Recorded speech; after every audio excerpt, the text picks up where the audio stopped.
Hi everybody, welcome back. Tony again here with Shinsho Yoga, and this here is part 2 of becoming a yoga teacher, and this is the part where I talk about going into yoga teacher training. So in the prior video I talked about deepening your practice, right? So at this point you have gone through deepening of your practice, and now you are looking to go into teacher training. And how do you choose where to go for teacher training and what to expect in yoga teacher training? Well, the first thing in choosing where to go in yoga teacher training, I would like to just start with being the time period we're in right now in 2021, April 2021. COVID is still a big thing, and in-person training is basically called off. If anyone's offering teacher training, a lot of it is online. I don't recommend that. The experience of being in the studio with your teacher and the peers, the people you're with, the challenge of being in and doing that is part of the growth of this process. You're not going to be able to get that online. I'm not saying you couldn't learn anything online by doing it, but that interaction, especially depending on how the teacher you would go to runs it, is extremely important in you learning how to teach, is learning how to deal with those different personalities and be able to respond in those environments. Online isn't going to do that. So the first thing that I wouldn't recommend is doing this online. If you're hot on doing it, I would wait till the pandemic passes and you can do it live. Some places do it live. Where I taught, but also where I trained, he's doing it like part online, part in the studio. I don't know what he's doing online. Again, I fully recommend doing it in person only, not online. Again, from my experience. How do you find a teacher to go to do this with? Well, this is really going to depend on the area you're in. I live in the Northeast. I live in New Jersey. And where I live in New Jersey, there's a glut of studios around here. There's no starvation here or lack of yoga in the area. The quality really depends on the teacher and the place, but everybody offers yoga around here. And yoga teacher training in the business perspective is a big dollar, so a lot of them offer teacher training. If you are going to a studio where you normally study and your teacher is offering training there, that's generally the path you're going to follow. Again, in the prior video, I talked about going to different places and studying from different teachers so you have a good diverse background before making a decision. So I'm hoping you've done that. And if you have chosen after doing that to say, hey, I'm going to stick this right here, this is what I want to do, well, there's your answer. Your teacher's going to have that for you. If the place you are studying doesn't have that, but you're interested in becoming a yoga teacher and you want to go into training and you hear of a studio that's offering it, I would go to that studio and take a class. I would take a couple of classes, take a month's worth of classes from that teacher. And I'm not saying 30 days worth, whatever you do for your practice, whether it's once a week, twice a week, 3 times a week, going to that teacher and seeing how they teach before signing up for yoga teacher training. Now, a lot of them are going to have good reputations. My teacher has an excellent reputation in the area. He's turned out a lot of yoga students, and he'll be the first one to complain about that. He'll be the first one to say, there's a lot of yoga teachers in here. You don't want to train them, man. So, but I'm sure even if they have a good reputation, it doesn't mean they're right for you. So I would, number one, right, go take classes from that person. If they're not your teacher, go to that studio, take some classes. Again, give it a month and see if you like that person and the way they teach, right? See if you like their style, because if you don't like it, you're not going to absorb it. You can't make this hard work. You got to want to do this, right? You got to want to do it, because it'll come across in any class you teach if you're doing this by the numbers. Like if this is yoga math, it's not going to work. You've got to feel it. It's got to come from in here. So you have to align with the teacher. So if you're not studying from that teacher, go take some classes and see how you like them from there. Once you've found a teacher, your general program is going to be usually based along the lines of Yoga Alliance. So Yoga Alliance is the big company, because that's what it is. It's a company, it's a business in America that regulates yoga. What they do for you, not much. They offer you discounted insurance, and you pay dues every year. It's about all I get off Yoga Alliance. But because they're this governing body and because they are recognized, you do have to play along with them. So they do try to, though they do, without knocking them too much, they try to offer a structure to these programs. So most of the teachers that you would go to will be offering a program that when you graduate, you're going to graduate with a certain number of hours certificate, 200, 300 hour yoga teacher training certificate, that you are now a certified yoga teacher, right? Just for the sake of keeping things in line or trying to offer the best structure, try to find one in that vein. Again, I could go on and on about Yoga Alliance, and my teacher would go on about him too, and what he told me about him has come true. And that, again, I don't feel they offer much except they take dues and give me a discount on insurance. That's all the Yoga Alliance I feel has done for yoga. But they do try to formalize the training programs, and they do require teachers to have a certain curriculum that they just don't, you just don't get somebody who sits down and goes, oh, you want to learn yoga? Okay. Child's pose? Okay, you're a teacher, right? They actually they make teachers come up with a formalized training program to be able to do it. The hours of certification that they offer in the end, whether it's 200 or 300, is up to you, right? The minimum is 200. All I have is, I have 200, and then I have, in the tiers of teaching now, I've got 1,000 plus hours on top of that of teaching. So instead of just an RYT, I'm what's called an ERYT. It really doesn't matter. It just means experienced registered yoga teacher. Going on from there, you could get 500 hour ones going on from there, but the basis is 200 hours. So finding a teacher you like, finding a teacher that works for you, doing this in person, and finding one that's at least associated with Yoga Alliance or follows a standard curriculum is what I would recommend. How I took it was you had to, every other weekend, Friday, Saturday, Sunday, was all yoga, right? So you would go Friday night, all day Saturday, all day Sunday. And that was training. That was every other week for 4 months. I did it February to May, so 4 months. And during the week, you had to take a minimum of 3 yoga classes a week, right? So I had to take 3 classes a week at the studio, right? Because those all add towards your hours, plus the training. So the weeks that I didn't have to train, I just did three yoga classes a week. The weeks I did have to train, I did 3 yoga classes plus all weekend of training. And in training, you will do yoga. I mean, it's not you're doing yoga the whole time. There's a lot of talking and learning and exercises, right? Practices and things like that. But you're going to do flows, and you're going to do a lot of yoga. I mean, you will do a lot of yoga. So make sure that you will be okay being able to dedicate that, because you can't skip those 3 days a week. Those were, in addition to the training, right? Those were extremely important to be able to do those things, to be able to take those 3 classes a week while studying yoga just completely immerses you in the program. Now, I don't know if every studio does that. I don't know if this is just how my teacher did it, but I know it had to do with the Yoga Alliance rules that you had to have a certain number of hours before you could graduate. And that included training and practice, right? So that's, again, why I would encourage a Yoga Alliance structured program, so that you get that consistency in the practice, and it's not just willy-nilly.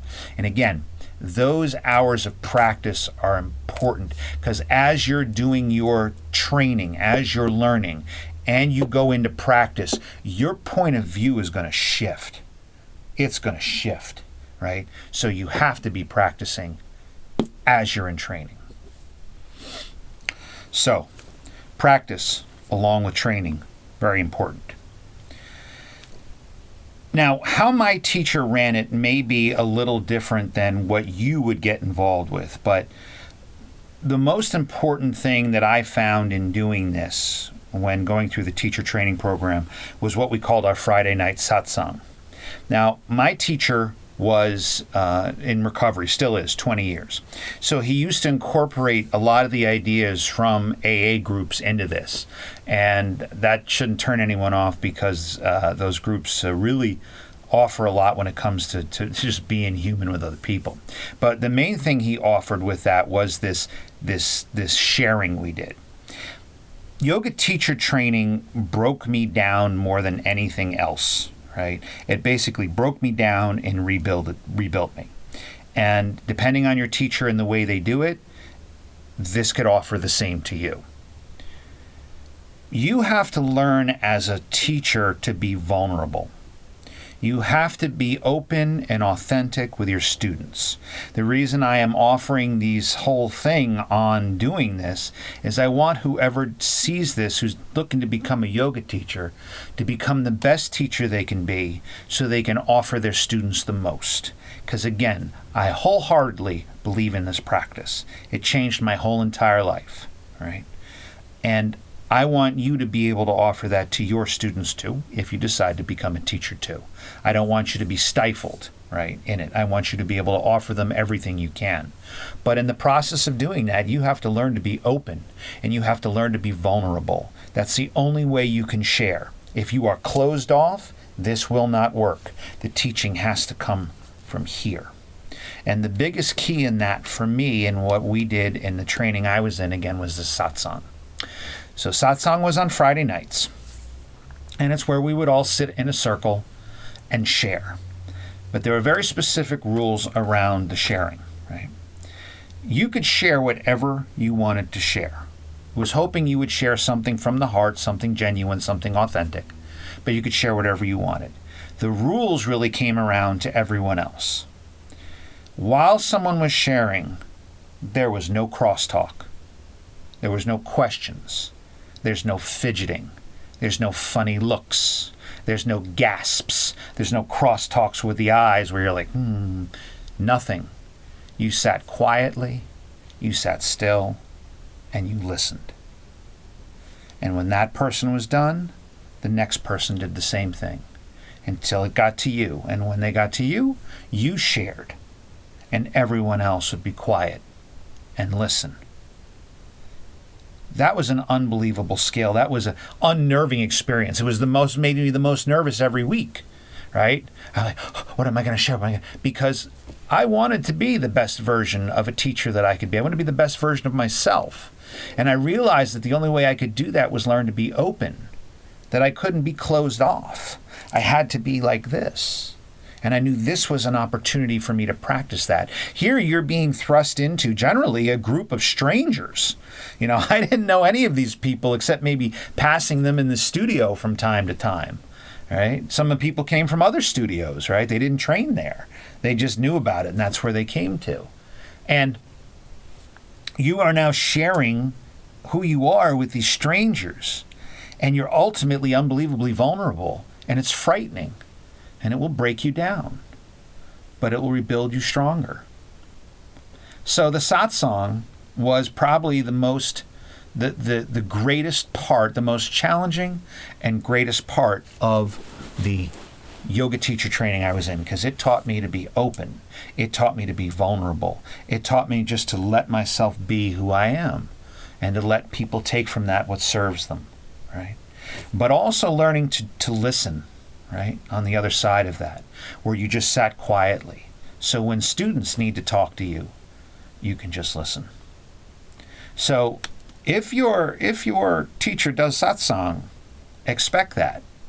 Now, some people never shared. Some people, they would just say things like, oh, well, at work today, it was hard, and, got home, I made myself some dinner, and I'm here. And that's all they ever did. They never opened themselves.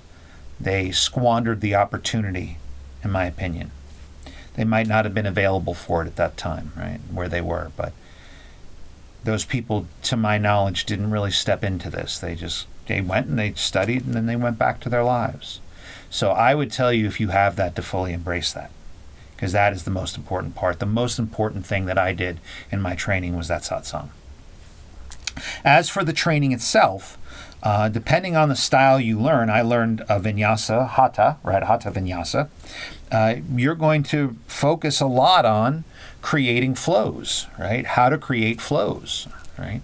There's going to be other parts to it, again, especially if this is in line with Yoga Alliance. They're going to teach you some, pranayama breathing. They're going to teach you, they might have someone come in and talk to you about Ayurveda.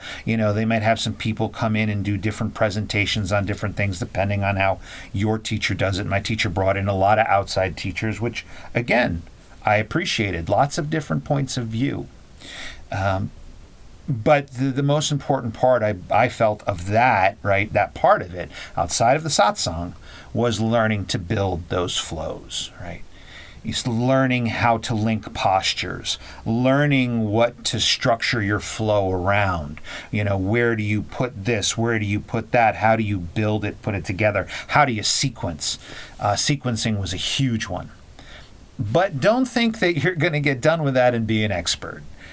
I don't know a single yoga teacher that graduated from teacher training and was like, I'm ready, let's go. No. Everybody kind of leaves like a deer in headlights. You're kind of like, I got to teach? Okay. It's basically out of the frying pan and into the fire, right? That's just the way it is. But that's the process. You can't learn everything in one shot. You have to do it. And that, again, is why that practice along with the training is so important, because as you practice and take those classes, you're going to change your point of view. You're going to start implementing the things that you've learned. You're going to start doing more self-correction, right, in the process. And one step past that, if your teacher doesn't offer this, I would highly recommend you do this and ask them for it, is that you want to come in and watch a class and take notes. It might freak out some of the people in the class. They'll be like, who the hell are you? What are you, the yoga judge? That's what I used to tell people. I'm the yoga judge. You passed today. Don't worry about it.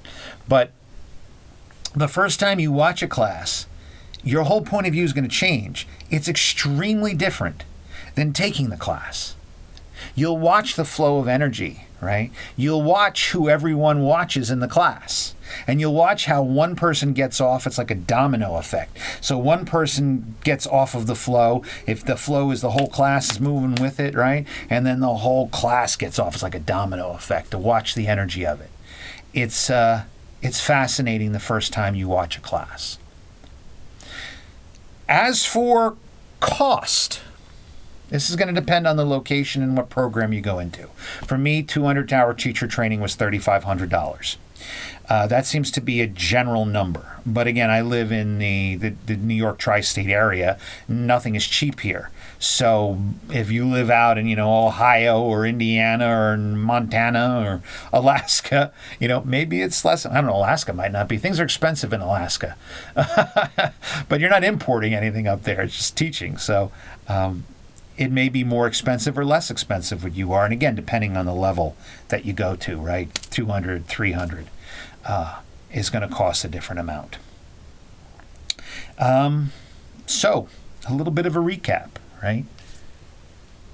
Finding a teacher, right, is going to be the first thing, right? If you have your teacher, you've deepened your practice, you've studied with other people, and you want to go with your teacher, that's great. You've heard somebody else is going to do it, right? Go to them and study from them first, right, before signing up for their classes. I don't recommend doing this online because of everything that I just talked about. You need to do this in person, right? You need to be in the class with these people. Again, you're going to be thrust into a class of people that generally you don't know, right? So you've got all these different personality types that you now have to learn to be open, vulnerable with, and work together with. And it's a destructive process that'll break you down and rebuild you. You're not going to be able to get that online, right? Practicing while training, extremely important. Don't skip that. Hopefully your teacher offers a satsang, because that is very important, that whole sharing. And again, cost is really going to be dependent on the area. And again, finding a program that's associated with a yoga governing body is important, at least in, business-wise, because otherwise it could be just willy-nilly what they offer, right? So Yoga Alliance is generally the key one, again, depending on the style you go into. So I think that covers it for going into teacher training for this week. As always, breathe, follow your breath, and as your thoughts arise, acknowledge them, allow them to pass by, and return to the breath. Thanks for watching. Namaste.